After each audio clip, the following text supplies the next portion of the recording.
Shalom, shalom. All praises to Yahawah, bahasham, Yahawashi, bahasham, Kudash. Double honor to the apostles and elders, a great millstone that rule well, laboring the word and doctrine. Right, so in Jeremiah chapter 3, verse 1, it says, They say, if a man put away his wife, and she go from him, and become another man's, shall he return unto her again? Shall not that land be greatly polluted? But thou hast played the harlot with many lovers, yet return again to me, saith Yahawah.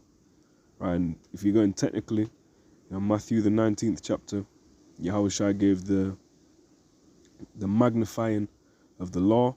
Technically that would be adultery. If you put away a woman for any cause except adultery, and then she goes and becomes another man's woman, that would technically be adultery.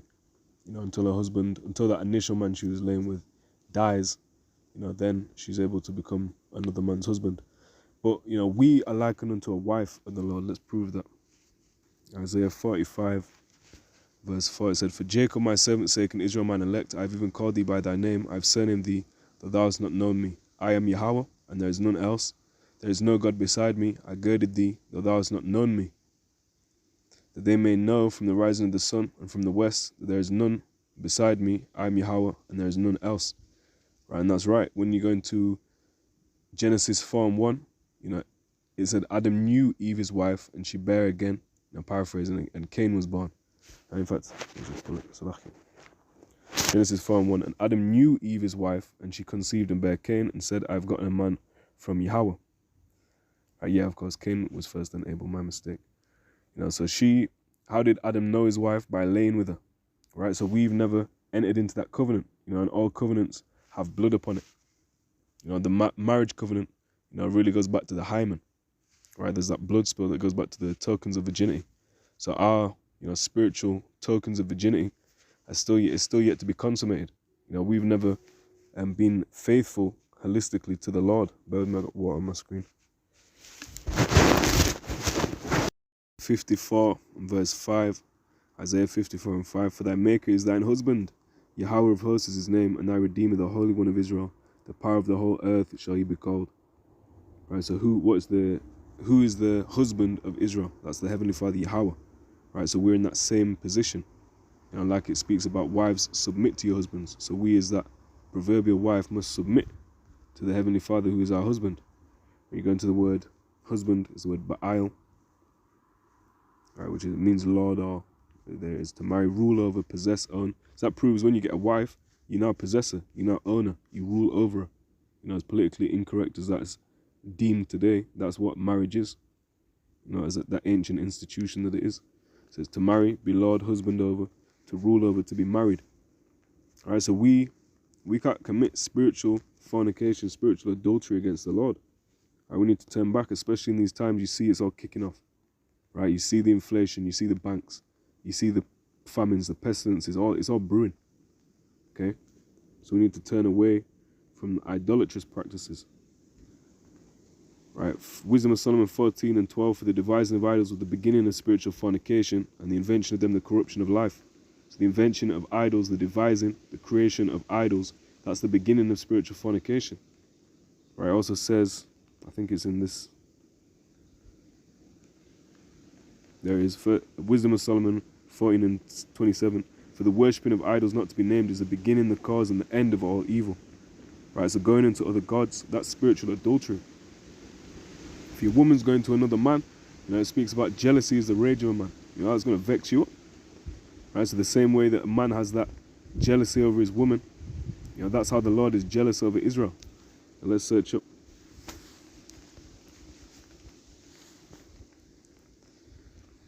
Exodus 20 and 5 says, Thou shalt not bow down. Let's get in context about idols, about these graven images. Exodus 20 and 4 and 5 says that thou shalt not make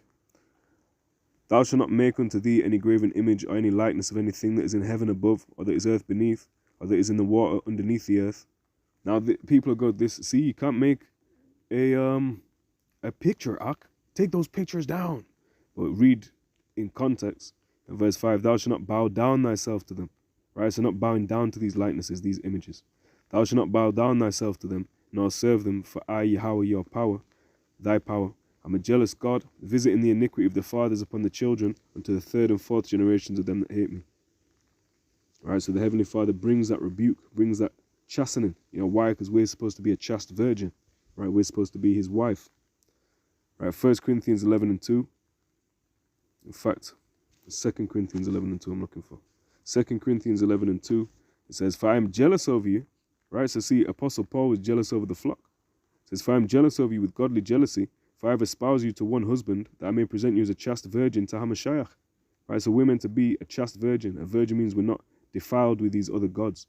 Right, not defiled with women, as it speaks about in Revelation 14. And certain times in Proverbs it talks as wisdom, or another doctrine as women. You know, saying to wisdom, thou art my sister, call understanding thy kinswoman. It also says, that they may keep thee from the strange woman, which flattereth with her lips. So that be these other doctrines. All right, verse 3, 2 Corinthians 11. But I fear lest by any means, as the serpent beguiled Eve through his subtlety, so your mind should be corrupted from the simplicity that is in Hamashiach. Right, so it's very simple. All right, the simplicity that is in it. You know, he is our husband. You know, so we go into the Heavenly Father, Yahawah, bahasham, Yahawashi. Right, and we're to be in order. Right, let's go back to 1 Corinthians 11. 1 Corinthians 11 and 3. But I would have you know that the head of every man is Hamashiach, and the head of the woman is the man, and the head of Hamashiach is the Most High. Right, so the head of Yahawashi is Yahawah. Right, and that's the order. So man are meant to be in subjection, right, to Hamashiach. Right, and he's in subjection to Yahawah. Right, so that's perfect order. Just as a woman should be subject to her husband. Okay, that's perfect order. So let's pause for 2 seconds. All right, so going back into it, Jeremiah 3 and 1, it says, they say, if a man put away his wife and she go from him and become another man's, shall he return unto her again? Shall not that land be greatly polluted? But thou hast played the harlot with many lovers, yet return again to me, saith Yahawah. All right, so that would be, that would be confusion, but the Heavenly Father is merciful. The Heavenly Father is merciful. After we've brought great confusion, after we've done great sin, ultimately the Heavenly Father will take us back, starting with the elect. Lord willing, would be those men. All right, so that's great mercy that the Heavenly Father is showing, and we need to be grateful for that. And a part of showing how we can be grateful for that is keeping the holy days. Fasting, praying, going into it, studying, reading, making videos, going out to the highways, in season, out of season. That's what it's about. Okay? We need to prove ourselves. Not of works. It's not going to be of works. It's going to be ultimately by faith, by the faith in the blood of Hamashiach, Yahawashi. But we should want to do what's well-pleasing to the Heavenly Father, Yahawah. Right? Bahasham Yahawashi, in the name of Yahawashi. For he is our husband. All right? So we should serve him. All right, so on to the next video. Shalom.